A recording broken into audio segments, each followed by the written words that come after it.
Hola, bienvenidas, bienvenidos a una nueva charla. Me llamo Juan Díaz y en esta ocasión os propongo la charla que he titulado Consejos para pagar menos en la próxima declaración de la renta.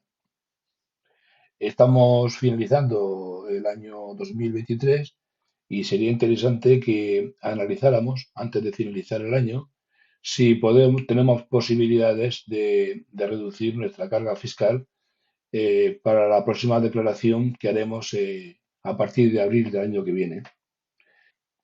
Aunque quiero centrar la charla en ver cómo podemos reducir la carga fiscal, es importante que hagamos un pequeño repaso sobre la estructura y las características del impuesto del IRPF. En este sentido, pues conviene que recordemos que el IRPF es un tributo obligatorio de carácter personal y directo, de ahí que se llame el impuesto de la renta de las personas físicas, que grava con principio de progresividad, que también tiene en cuenta las condiciones personales y familiares, es decir, no paga lo mismo una persona casada con hijos que un soltero y tampoco si hay una minusvalía en algún miembro de la familia. Debido a que parte de este impuesto está cedido a las comunidades autónomas, pues no es lo mismo tributar en una comunidad que en otra. Es por ello que debemos tener en cuenta lo que es el domicilio fiscal. Y el domicilio fiscal será aquel en el que hemos estado trabajando o viviendo o residiendo más de 183 días al año. Por otra parte, hay otro concepto que lo tenemos todos asimilado, que son las retenciones que nos efectúan a todas las rentas que percibimos en el año. Pues bien, estas retenciones no son ni más ni menos que unos adelantos de pago a Hacienda que luego a la hora de hacer la declaración simplemente habrá que restar de los impuestos que nos salgan a pagar. Vamos a ver de forma simplificada el esquema del IRPF.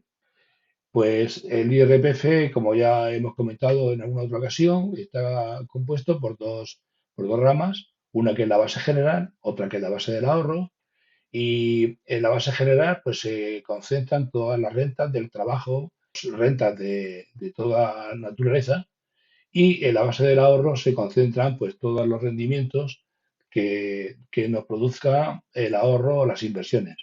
Y también hay una variante, que son las variaciones patrimoniales que se hayan producido, como pueden ser acciones, casas, fondos, ETFs, etcétera.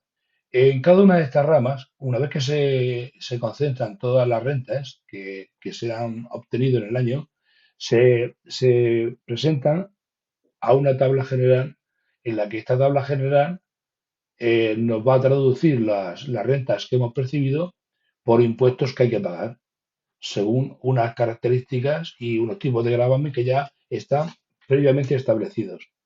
Cuando ya se ha sometido a la tabla general todas las rentas, pues aquí se deriva ya unos impuestos a pagar.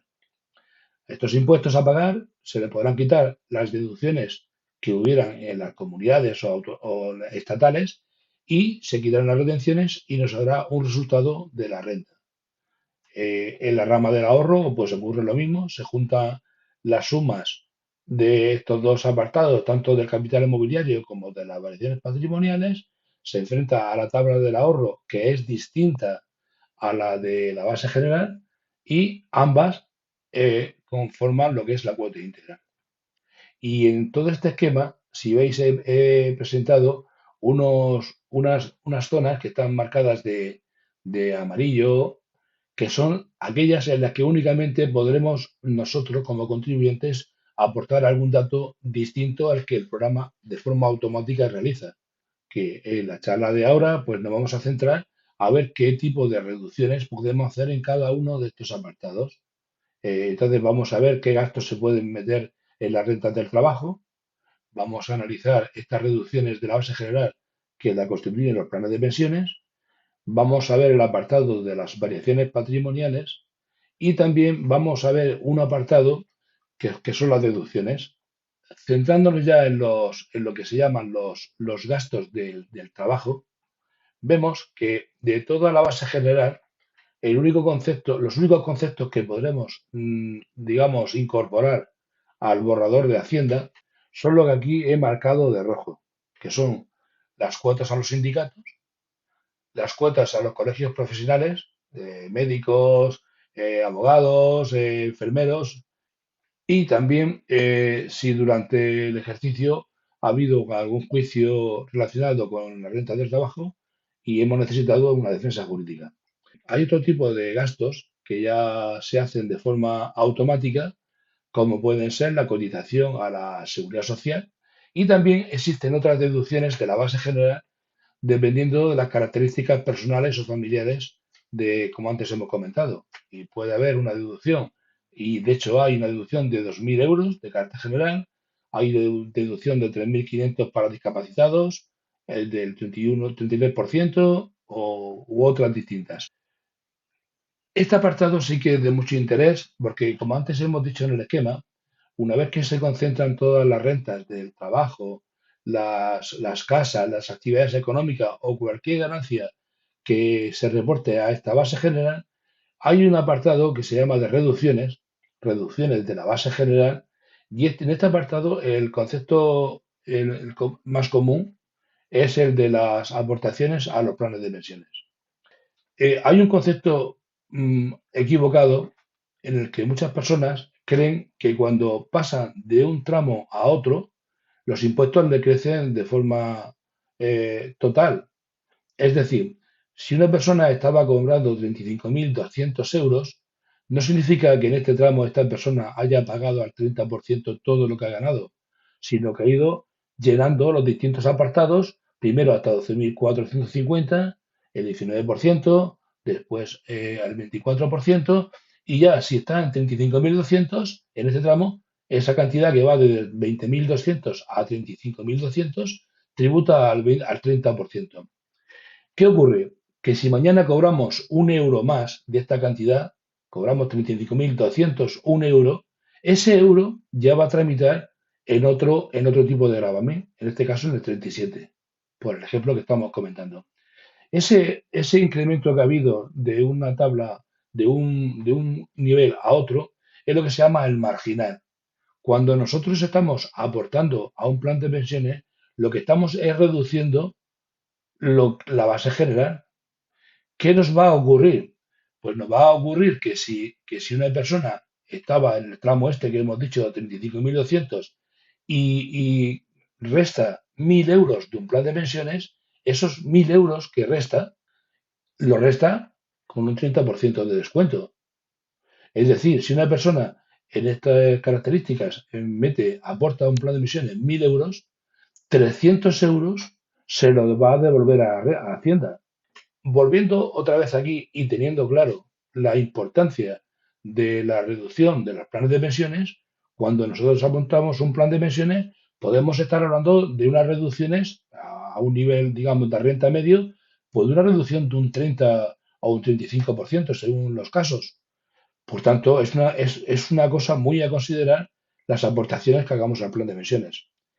Y de la misma forma que lo hacemos cuando aportando a un plan de pensiones, cuando llegamos a nuestra jubilación y tenemos que rescatar un plan de pensiones, siempre recomiendo que planifiquemos muy bien cómo realizamos ese rescate, porque el impacto fiscal que supone incrementar a nuestras rentas nuevas rentas que tributan como rentas del trabajo, lo van a hacer a tipo marginal, es decir, la parte alta de los impuestos.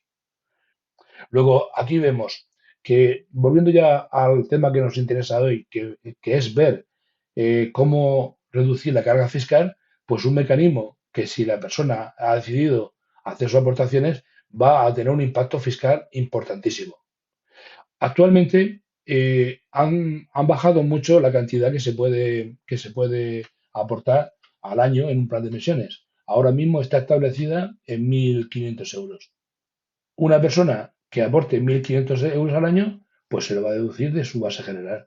Y también quiero destacar que en el caso de un matrimonio en el que la esposa se haga declaración conjunta y la esposa no trabaje o tenga un sueldo inferior a 8.000 euros, en esa renta conjunta también se podrán deducir otros 1.000 euros más de la cónyuge. Yo particularmente considero que es importante que cuanto antes empecemos a hacer aportaciones sistemáticas de poca cuantía, porque es una inversión que no es líquida hasta que no pase muchos años, pero sí que vamos a ver que va a tener un impacto importantísimo a nivel de renta. Hay otro apartado que, si os acordáis, lo poníamos de la base del ahorro y que ahora os lo traigo aquí, en el que, como he comentado antes, habían dos apartados. Uno del capital mobiliario, que hemos dicho que eran de los intereses, de los dividendos y de seguros o incluso rentas vitalicias, y que este va por este camino en el que se suman todos los intereses que se producen en este capítulo. Pero también he hablado, y es el que me quiero centrar ahora, en el tema de las variaciones patrimoniales, que es el segundo cajón que aquí hay en la base del ahorro. Vamos a recordar lo siguiente. Una ganancia o pérdida patrimonial se produce cuando hacemos una venta. Si en un ejercicio fiscal, hemos hecho venta de acciones, ventas de casas, ventas de fondos, ventas de ETFs o de cualquier otro tipo de valor patrimonial, esto hay que declararlo y por tanto nos va a impactar en la base del ahorro, porque va a incrementar, si hay ganancias, va a incrementar la base del ahorro. ¿Cómo se calcula lo que aquí es el resultado de estas ventas? Pues se calcula por la diferencia entre el precio de venta y el precio de compra. Si yo vendo una casa, la casa me costó un valor. Si la vendo por otro más elevado, voy a tener una plusvalía. Si se han producido ventas de alguno de estos activos, pues en esta casilla se pondrán el resultado. Y como consecuencia de ese resultado, de las variaciones que hayan aquí, o ganancias o pérdidas, habrá un resultado total en ese ejercicio. Un resultado que puede ser dar como resultado que haya habido una plusvalía o puede haber una minusvalía. Si ha habido una plusvalía, en primera aproximación se va a sumar a las rentas que han habido del capital inmobiliario y vamos a tributar en la base del ahorro. ¿Qué ocurre si ha habido una minusvalía? Pues Hacienda, si ha habido una minusvalía, lo que va a hacer va a ser, si no podemos restarle nada, meterlas para guardarlas a los 4 próximos años. Esto es muy importante porque en los años sucesivos, si hemos almacenado unas minusvalías y en los años sucesivos hay ganancias, estas ganancias no van a tributar porque van a restar con las minusvalías que hubieron de años anteriores. Y así lo haremos durante 4 años. Esta es la norma general y es por lo que digo que este apartado sí que conviene que lo planifiquemos muy adecuadamente porque puede ocurrirnos que un año hayan habido malas operaciones en bolsa o en fondos, lo que sea, y podemos conjugar esas minusvalías, pues venderlas y quedarnos con unas minusvalías para los años próximos. Por tanto, antes de acabar un ejercicio, tenemos que plantearnos si durante el año hemos tenido ganancias o pérdidas para saber el impacto que vamos a tener. O dicho de otra manera, si yo en el ejercicio he hecho una operación, he vendido una casa que me va a reportar con toda seguridad una plusvalía, pues a lo mejor me puedo plantear, antes de pagar esos impuestos, vender unas acciones que tenía con pérdidas. Ahora sí que quiero destacar un tema que es importantísimo. Y es que Hacienda establece unas exenciones. Por ejemplo, si una persona tiene más de 65 años, si vende su casa habitual, no va a pagar nada a Hacienda. Lo venda cuando lo venda y le gane lo que le gane. Pero ha de ser una persona mayor de 65 años y que haya sido la casa que vende sea su casa habitual. Otro tema también es muy importante, que una persona menor de 65 años, si mañana tiene su casa habitual y la vende para comprarse otra casa habitual, Hacienda tampoco le pasa factura de la plusvalía que obtuviera de la venta de esta primera casa. Y luego hay otra ganancia patrimonial, que también la comenté en mi charla anterior, que es la que está relacionada con la renta vitalicia, que nos dice que si yo durante el ejercicio he vendido acciones, casas, fondos, ETFs, cualquier valor patrimonial de aquí lo vendo, Si yo dedico el importe de la venta a contratar una renta vitalicia, no pagaré nada tampoco de plusvalías a Hacienda. Luego, de forma resumida, deciros que en este apartado de aquí de la base del ahorro, nuestra atención debe estar centrada en el tema de las variaciones patrimoniales. Pensad que estas ganancias que aquí obtengamos van a ir a la base del ahorro y como mínimo van a pagar de impuestos el 19%. Es decir, de la ganancia que obtengamos en una casa, en las acciones o en cualquier otro tipo de producto de los que aquí he relacionado, lo mínimo que se va a pagar va a ser un 19%. Y luego, siempre que podamos, acogernos a alguna de estas exenciones fiscales que tienen gran importancia. Quedaría únicamente ya pues, ver el apartado de deducciones. Conviene recordar que dentro de las deducciones que se puede hacer algún tipo de planteamiento, pues tenemos la deducción de la vivienda por casa habitual. Esta deducción por casa habitual, que tiene una reducción del 15%, esta solamente aplica a aquellas personas que tuviesen la vivienda o se hubiesen comprado la vivienda antes de 2013. Si nos encontramos en ese caso de que hay una persona que ya compró la casa antes del 2013 y viene todos los años haciendo, digamos, reducciones a través de esta deducción por vivienda en la que suman intereses y amortizaciones, pueden ampliar el límite de la reducción o de la deducción hasta 9.400 euros.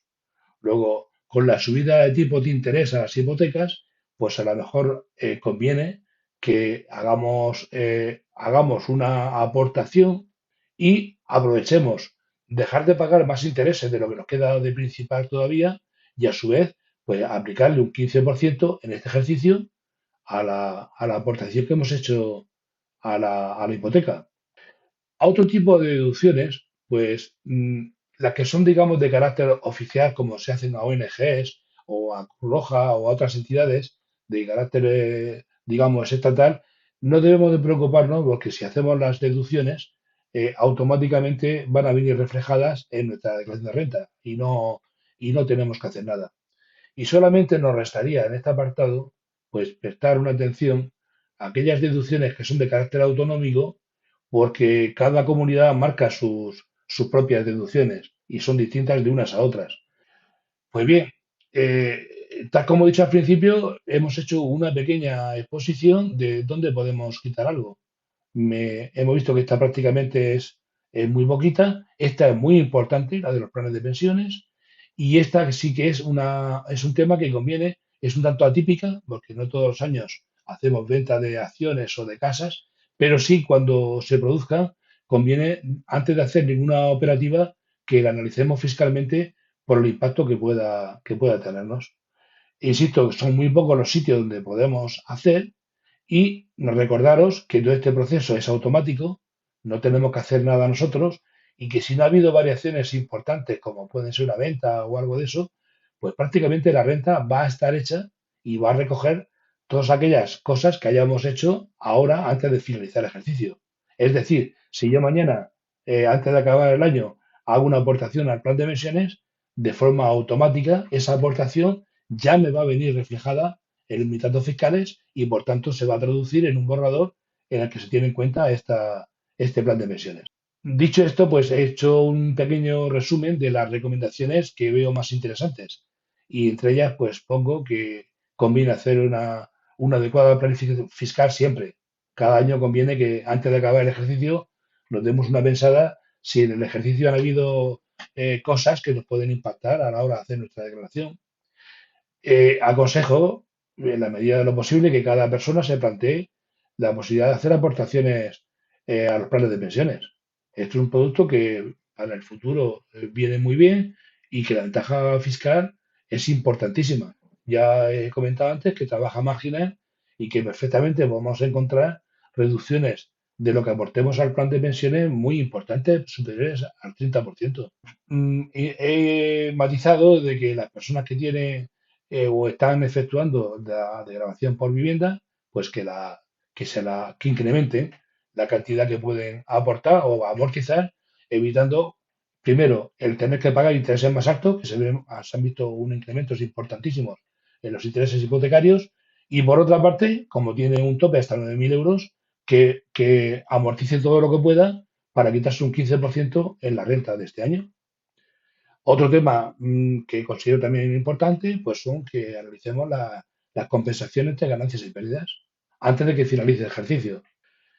Y luego, pues acordarnos de estas exenciones que son importantísimas, como que es que la compraventa de la casa habitual está exenta de impuestos, que la venta de la casa habitual a los mayores de 65 no paga y que las ganancias patrimoniales que dediquemos a rentas vitalicias también están exentas de pago y tienen un tope de hasta 240.000 euros por persona, con lo cual la reducción fiscal puede ser muy importante. Yo era esto básicamente lo que quería comentaros. Recordaros que si estáis interesados en este tipo de charlas, porque más adelante también publicaré temas ya monográficos de la declaración de la renta, pues bueno, que si os apetece, pues que os suscribáis a mi canal, en el que os llegarán las distintas charlas que tengo previstas realizar en el futuro.